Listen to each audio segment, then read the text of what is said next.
የኢትዮጵያ ሀገራዊ ምክክር ኮሚሽን ላለፉት 4 ዓመታት በመላው ኢትዮጵያና በውጭም ሀገር ጭምር በየቦታው ተጉዞ ከ200 ሺህ በላይ ሰዎችን በማወያየት ተደራሽ በመሆን የሰበሰባቸውን አጀንዳዎች ለሀገራዊ ምክክር ጉባኤው ግብዓት የሚሆኑትን ዋና ዋና አጀንዳዎችን የምናሳውቅበት ሰዓት ነው። የተከበራችሁ የኢትዮጵያ ሕዝቦች፣ ኢትዮጵያ ዛሬ ላይ ዘላቂ ሰላም፣ ሀገራዊ መግባባትና የጋራ ዕጣ ፈንታ በጋራ መበየን እጅግ አስፈላጊ በሆኑበት ታሪካዊ መስቀለኛ መንገድ ላይ ትገኛለች። ለዚህ ጥሩ ምላሽ ለመስጠት የኢትዮጵያ ሀገራዊ ምክክር ኮሚሽን በማቋቋሚያ አዋጅ ቁጥር 1265/2014 ላይ በተሰጠው ስልጣን መሰረት ሀገራዊ አጀንዳዎችን ለመለየት አካታችና ሁሉን አቀፍ ሂደት ተከትሏል። ይኸውም የህዝብን ተሳትፎ ባረጋገጠና የከታች ወደ ላይ ስልትን በሚገባ ተግባራዊ ባደረገ አኳኋን የተዋጣ ስራ መስራት ችሏል። የዚህ ሂደት ውጤት 8 ሀገራዊ አጀንዳዎችን ያስገኘ ሲሆን እነዚህ ሀገራዊ አጀንዳዎች ከራሱ ከኢትዮጵያ ህዝብ ድምፅ፣ ቅሬታ፣ ፍላጎት፣ ተስፋና ስጋት የተቀዱ ናቸው። የሀገራዊ አጀንዳ ልየታ ሂደትን ተአማኒነት፣ አካታችነት፣ ሁሉን አቀፍነት ለማረጋገጥ ኮሚሽኑ በሁሉም የክልል እንዲሁም በሁለቱ ከተማ አስተዳደሮች አዲስ አበባና ድሬዳዋ ማለት ነው ሰፊ የህዝብ ምክክር አካሂዷል። ከዚህም ባሻገር የፌዴራል ተቋማት አመለካከታቸውን ያበረከቱ ሲሆን በተለያዩ የዓለም ክፍሎች የሚገኙ በተለምዶ ዲያስፖራ የሚባሉት በውጭ የሚኖሩት ኢትዮጵያውያን በአጀንዳ ልየታው ትርጉም ያለው ተሳትፎ በማድረግ ድምፃቸው ተካቷል። የእነዚህ ሁሉ ተሳታፊዎች ተስፋ፣ ስጋት፣ ቅሬታና ፍላጎት የዚህ ሀገራዊ ምክክር አጀንዳ መሰረት ሆኖ ተካቷል። ክቡራትና ክቡራን፣ በተጨማሪም ኮሚሽኑ ለግለሰቦች፣ ለሲቪል ማህበረሰብ ድርጅቶችና ፖለቲካ ፓርቲዎች በሩን ክፍት በማድረግ አጀንዳዎችን መሰብሰብ ችሏል። ይህን በማድረግ ኮሚሽኑ በሂደቱ ላይ የህዝብን ተሳትፎ ከማሳደጉም ባሻገር እያንዳንዱ ኢትዮጵያዊ ሀገራችን ያለባትን ችግር ለመፍታት አስተዋጽኦ እንዳለው መልእክትን ማስተላለፍ ችሏል። ከዚህ ጋር ተያይዞ በተለያዩ መንገዶች ማለትም በኢሜይል፣ በፖስታ፣ በስልክ፣ ማህበራዊ ሚዲያ እና በአካል በመገኘት የተሰበሰቡ ጉዳዮች በጥንቃቄ ታይተው በተቀረጹት ሀገራዊ አጀንዳዎች ውስጥ እንዲካተቱ ተደርጓል። እነዚህን በተለያዩ መንገዶች የተሰበሰቡ የአጀንዳ ግብዓቶችን ለማጠናከር ኮሚሽኑ የአካዳሚክና የፖሊሲ ጥናቶችን ግኝት በሚገባ ተመልክቷል። 8 አጀንዳዎችን የመለየት ወይንም የመቅረጽ ሂደት ስርዓቱን የተከተለና ግልጽ ነበር። ኮሚሽኑ በመጀመሪያ ደረጃ ከተለያዩ ባለድርሻ አካላት የአጀንዳ ግብዓቶችን ሰብስቧል። ቀጥሎም የአጀንዳ ቀረጻ የአሰራር ስርዓትን በማዘጋጀት አጀንዳዎችን በየፈርጁ ማደራጀትና ማጠናቀር እንዲሁም ቅድሚያ የሚሰጣቸውን አጀንዳዎች መለየት ችሏል። በመቀጠልም እጅግ መሰረታዊና ሀገራዊ ፋይዳ መስፈርቶችን መሰረት በማድረግ በኮሚሽኑ ምክር ቤት ሰፊ ውይይት ተካሂዷል። በዚህም መሰረት ሀገራዊ አጀንዳዎች ተጣርተዋል። በሀገር ደረጃ ምክክር የሚደረግባቸው ከማይደረግባቸው ተለይተዋል። ከዚህም በኋላ ኮሚሽኑ ሀገራዊ ተብለው በተለዩ አጀንዳዎች ዙሪያ ከተለያዩ ባለድርሻ አካላት ጋር በመወያየት ሀገራዊ ምክክር አጀንዳዎች የመጨረሻ መልክ እንዲይዙ አድርገዋል። እነዚህ የተመለከቱት 8 አጀንዳዎች ዋና ዋና ጭብጦች ሲሆኑ ለእያንዳንዱ አጀንዳ ዝርዝር ንዑስ ጭብጦች በተናጠል ተዘጋጅተዋል። እነዚህም ዝርዝር ጉዳዮች ለተሳታፊዎች እንደ መሪ ጥያቄዎች ሆነው በምክክሩ የሚያገለግሉ ይሆናል። 8ቱ አጀንዳዎች እንደሚከተለው ይቀርባሉ። አጀንዳ ቁጥር 1 የሀገር ግንባታ አንድ የማንነትና የሀገር ባለቤትነት ጉዳዮች እዛው ስር 2 ታሪክና ማንነት 3 የጋራ ሀገራዊ ማንነትና እሴቶችን የሚመለከቱ ጉዳዮች እዚያው ስር 4 ሀገር ግንባታ እና ብዝሃነት አስተዳደር ጉዳዮች 5 የቋንቋ ጉዳዮች 6 የባህል ታሪክና ቅርስ ጥበቃ ጉዳዮች እንዲሁም ሌሎችም በርካታ ጉዳዮች። አጀንዳ ቁጥር 2 የመንግስት አደረጃጀትና ቅርጽ እንዲሁም የፖለቲካ ስርዓት፣ የፖለቲካ ውክልናና የምርጫ ስርዓት። 2.1 የመንግስት አደረጃጀትና ቅርጽ 2.1 የመንግስት አደረጃጀት አስተዳደር ስርዓት አይነት 2.1 የራስን እድል በራስ የመወሰን መብት በቅንፍ ውስጥ 39/1 2.1.3 የብሔር ብሔረሰቦች ትርጓሜ አንቀጽ 39/5 ህገ መንግስቱን ማለት ነው። 2.1.4 የፌዴራል መንግስትና የክልል መንግስታት መሪዎች የስልጣን ዘመን 2.1.5 የፌዴራልና የክልል መንግስታት ግንኙነት እዚያው ስር የስልጣን ክፍፍል የፌዴራልና የክልል መንግስት እዚያው ስር አሁንም የፊስካል ፌዴራሊዝምና የሀብት ክፍፍል 2.1.6 የክልል አስተዳደርና ወሰኖች እዚያው ስር የአዳዲስ ክልሎች አመሰራረት እዚያው ስር የክልል አስተዳደራዊ ወሰኖች 2.1.7 የህግ አውጪው አካል ወይም ፓርላማ መዋቅርና ሚና 2.1.8 ህገ መንግስትን የመተርጎም ስልጣን 2.1.9 የህገ መንግስት ማሻሻያ ስርዓት አንቀጽ 104 እና 105 2.2 የፖለቲካ ውክልናና የምርጫ ስርዓት ጉዳዮች ከስሩ 2.2.1 የሀገሪቱ የምርጫ ስርዓት 2.2.2 የመድብለ ፓርቲ ስርዓት 2.2.3 የፖለቲካ ፓርቲ አደረጃጀት 2.2.4 የመንግስትና የገዢ ፓርቲ ሚና መለያየት 2.2.5 የምርጫ ክልሎች አወቃቀር 2.2.6 የፖለቲካ ፓርቲዎች የመንግስት ሀብት አጠቃቀም።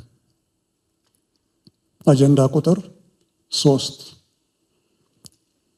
የፌዴራል ከተሞች አዲስ አበባና ድሬዳዋ 3.1 የአዲስ አበባ ጉዳይ 3.1.1 የአዲስ አበባ ህጋዊ አቋም እዚያው ስር አዲስ አበባ ከኦሮሚያ ክልል ጋር ያለው ግንኙነት ከዚያው ስር አዲስ አበባ ከተማ የበጀት ድርሻ ጉዳይ 3.1.2 የፌዴራል ዋና ከተማ ጉዳይ 3.1.3 የአዲስ አበባ ፖሊስና ፍርድ ቤት ጉዳይ 3.1.4 የአዲስ አበባ ወሰንና የቦታዎች ስያሜዎች 3.1.5 የአዲስ አበባ ከተማ የሥራ ቋንቋ 3.1.6 የአዲስ አበባ ከተማ ታሪካዊ ቅርሶች አካታችነት ጉዳይ 3.2 የድሬዳዋ ጉዳይ 3.2.1 የድሬዳዋ ህጋዊ አቋም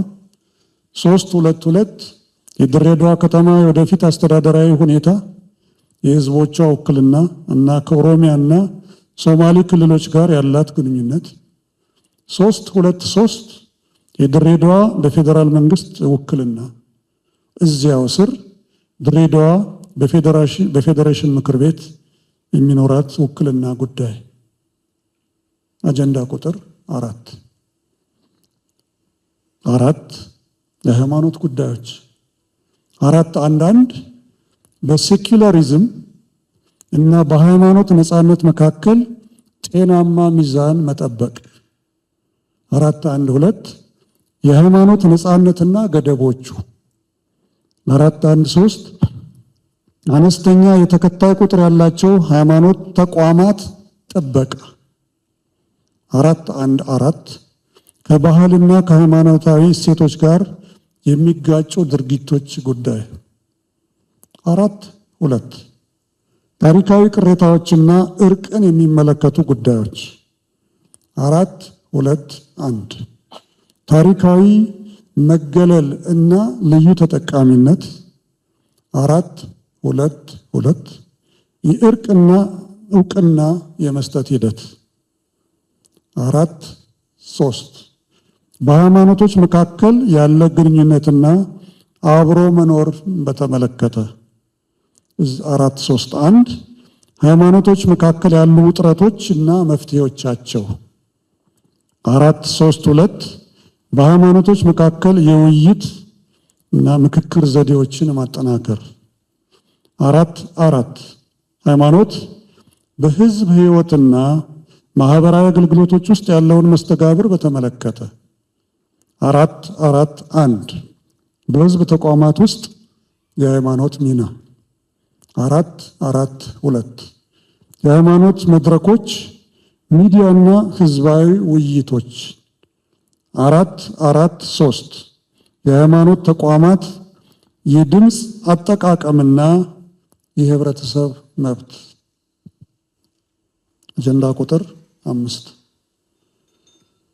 የተቋማት ግንባታ፣ የህግ የበላይነትና ሰብአዊ መብቶች። 5.1 የሰብአዊ መብቶች። 5.1.1 ህገ መንግስታዊና ህጋዊ ማዕቀፍ ለሰብአዊ መብቶች ጥበቃ። 5.1.2 በሀገር ውስጥ የተፈናቀሉ ሰዎች መብቶች። 5.1.3 አካል ጉዳት ተጋላጭና የተገለሉ ቡድኖች መብቶች። 5.1.4 የሰብአዊ መብቶች ጥበቃ በግጭትና በጸጥታ ሁኔታዎች ውስጥ። 5.1.5 ለሰብአዊ መብት ጥበቃ ተቋማዊ ማዕቀፎች የማጠናከር ጉዳይ። 5.1.6 በውጭ የሚኖሩ ኢትዮጵያውያን ጉዳይ ዳያስፖራ የሚባሉት እዚያው ላይ የጣምራ ዜግነት መብት እውቅናና ሌሎች ጉዳዮች።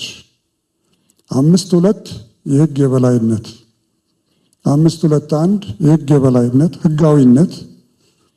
5.2.2 በህግ ፊት እኩልነት። 5.2.3 ተጠያቂነት። 5.2.4 የፍትህ ተደራሽነት። 5.3 የተቋማት ግንባታ። 5.3.1 የዲሞክራሲያዊ ተቋማት ገለልተኝነት፣ ነፃነትና ተደራሽነት። 5.3.2 የፍትህ ተቋማት ነፃነትና ተጠያቂነት። 5.3.3 የጸጥታና ደህንነት ተቋማት ነፃነት፣ ገለልተኝነትና አደረጃጀት። 5.3.4 የሶስቱ የመንግስት አካላት ሚዛን፣ ነፃነትና ተጠያቂነት። 5.3.5 የመገናኛ ብዙሃን ተቋማዊ ገለልተኝነት፣ ነፃነትና ተጠያቂነት። 5.3.6 የሲቪል ማህበራት ነፃነት፣ ሚናና ተጠያቂነት። አጀንዳ ቁጥር 6 ማህበራዊና ኢኮኖሚያዊ እንዲሁም የአርሶ አደሮችና የአርብቶ አደሮች ጉዳዮች። 6.1 ማህበራዊና ኢኮኖሚያዊ ጉዳዮች። 6.1.1 የሴቶች ጉዳይና ተያይዘው የቀረቡ ጥያቄዎች። 6.1.2 የሀብት አስተዳደርና ፍትሃዊ የሀብት ክፍፍል። 6.1.3 የመሬት ይዞታና ባለቤትነት። 6.1.4 የህዝብ ቆጠራ ውክልናና አካታች አስተዳደር። 6.1.5 ማህበራዊ አገልግሎቶች፣ ጤና፣ ትምህርትና የኑሮ ደረጃ። 6.1.6 የሰራተኛ መብቶች እና ፍትሃዊ የሥራ ሁኔታ። 6.1.7 ዘላቂ ልማትና የአካባቢ ጥበቃ። 618 የተፈጥሮ ሀብት መብቶች እና ጥቅም መጋራት። 619 አካታች ኢኮኖሚ፣ ኢንቨስትመንትና ምርታማነት። 610 ማህበራዊ ደህንነትና የሥራ ዕድል። 6.2 የአርሶ አደሮችና አርብቶ አደሮች ጉዳይ። 6.2.1 የአርሶ አደሮችና አርብቶ አደሮች ተሳትፎና እኩልነት ተጠቃሚነትን የማሳደግ ጉዳይ። 6.2.2 የግብርና ግብዓቶች ወቅታዊና ፍትሐዊ ተደራሽነትን በተመለከተ። 6.2.3 የሕገ መንግስቱ አንቀጽ 40 ንዑስ አንቀጽ 5 እና አንቀጽ 41 እና ንዑስ አንቀጽ 8 ላይ የተጠቀሰውን ዘላን የሚለውን ስያሜ ማስተካከል። 6.2.4 ነፃ የገበያ ዕድልና የገበያ ትስስር መፍጠር። 6.2.5 የአርሶ አደርና የአርብቶ አደር ማህበረሰቦች የጋራ መልማትና ኢኮኖሚያዊ ድጋፍ። 6.2.6 የአርብቶ አደሮች የኑሮ ዘይቤያቸውን ያማከለ የልማት ፖሊሲ። አጀንዳ ቁጥር 7 ሙስናና መልካም አስተዳደር። 7.1 የመልካም አስተዳደር ችግርና የሙስና ጉዳዮች። 7.2 የጸረ ሙስና ስርዓት ግንባታ። 7.3 የመልካም አስተዳደር ስርዓት ግንባታ እና 7.4 ፍትሃዊ ፐብሊክ ሰርቪስ። በዚያ ስር 7.4.1 ፍትሃዊና አካታች ፐብሊክ ሰርቪስ። 7.4.2 በብቃት ላይ የተመሰረተ የሰው ሀብት አመዳደብና ቅጥር። የመጨረሻው አጀንዳ ቁጥር 8 ሰላም ግንባታ። 8.1 የግጭት መንስኤዎችና አፈታት መንገዶች። 8.2 ግጭቶችና መሳሪያ ያነሱ አካላትን በሚመለከቱ። 8.3 የዘላቂ ሰላም መሰረቶች። 8.4 ባህላዊ የግጭት አፈታት ዘዴዎች እውቅና ማጠናከርና ዘመናዊ ውህደት። 8.4.1 ባህላዊ እውቅናና ህጋዊ ማዕቀፍ። 8.4.2 የእርቅና ይቅርታ ጉዳይ። 8.4.3 የተኩስ አቁምና የሰላም ስምምነቶች። 8.4.4 የሽግግር ፍትህ። 8.5 ሃይማኖት ተቋማት ሚና በሰላም ግንባታ ሂደት ውስጥ። እነኚህ 8 አጀንዳዎች ከቀረቡት ብዙ ሺህ መካከል ተመርጠው ሀገራዊ ፋይዳ ያላቸው ለኢትዮጵያ ሀገራዊ ምክክር ጉባኤ በቀጣዩ ከሐምሌ 8 ጀምሮ የሚወክሉን 130 ሚሊዮኖችን የሚወክሉን ህዝቦቻችን የሚመክሩባቸው አበይት ጉዳዮች ናቸው። በጣም ወደ ዝርዝር ውስጥ አልገባንም። በማጠቃለያው የተከበራቸው የኢትዮጵያ ህዝቦች ሆይ ኮሚሽኑ ያቀረባቸው እነዚህ 8 ሀገራዊ ምክክር አጀንዳዎች የእናንተ ድምፅ፣ ቅሬታ፣ ተስፋና ፍላጎት ውጤት ናቸው። እነዚህ አጀንዳዎች በሁሉም የሀገሪቱ ክፍሎች ከውጭ ከሚኖሩ ኢትዮጵያውያን ዳያስፖራ እስከ ሲቪል ማህበረሰብ ከፌዴራል ተቋማት እስከ ክልላዊ መንግስታት በተካሄዱ ሰፊ አካታችና ግልጽ ሂደት የተዘጋጁ ናቸው። ክቡራትና ክቡራን፣ የምክክሩ ስኬት የሁላችንንም በጎ ተሳትፎ ይጠይቃል። ስለዚህ ሁሉም የህብረተሰብ ክፍሎች በንቃት እንድትሳተፉ ኮሚሽኑ በታላቅ አክብሮትና ትህትና ይጋብዛል። አንደኛ፣ እናንተ 130 ሚሊዮን ህዝብ ወክላችሁ በሂደቱ ላይ የምትሳተፉ የህዝብ ወኪሎች እነዚህን አጀንዳዎች በጥልቅ አጥኑ፣ መርምሩ። በሚቀጥለው የምክክር ሂደት ውስጥ የወከላችሁን ህዝብ ሀሳብ በግልጽ አሰሙ። ለሀገራዊ መግባባት የበኩላችሁን አስተዋጽኦ አድርጉ። በቀጣይ የፖለቲካ ፓርቲዎች ከፓርቲ ጥቅም በላይ ቆማችሁ ለሀገራዊ መግባባት አስተዋጽኦ አድርጉ። የሲቪል ማህበረሰብ የተገለሉ ቡድኖችን ድምፅ አሰሙ። ሃይማኖታዊ ተቋማት የምክክርና የእርቅ ባህልን ደግፉ። መገናኛ ብዙሃን የአጀንዳዎቹን ተገቢነት በምክክሩ ሂደት ሀገራችንን ወደ ድህነት፣ ልማትና ሰላም የሚያሸጋግሩ መሆናቸውን በሚያሳይ መልኩ ለሕዝቦቻችን መረጃዎችን እንድታደርሱልንና ኃላፊነት በተሞላበትና ሚዛናዊ በሆነ መንገድ የስብሰባውን ሂደት መረጃዎች መሃል ዳር ሳትሉ ለሁሉም ሕዝቦቻችን ተደራሽ አድርጉ። ስድስተኛው ወጣቶችና ሴቶች የወደፊቱን ትውልድ ወክላችሁ በንቃት እንድትሳተፉ የአክብሮት ጥሪያችንን እናቀርባለን። ምሁራንና ተመራማሪዎች በእውቀትና በማስረጃ ምክንያታዊ በሆነ መንገድ የምክክር ሂደቱን ለማሳለጥ ተራዱ። ክልላዊና ፌዴራላዊ ተቋማት ሁሉን አቀፍ ተሳትፎ አመቻቹ። በመጨረሻም ዓለም አቀፍ አጋሮች የኢትዮጵያን የምክክር ባለቤትነት በማክበር ሂደቱን ደግፉ እንላለን። ስለተሰጠኝ ጊዜ እጅግ አመሰግናለሁ። እግዚአብሔር ይስጥልኝ በሁላችን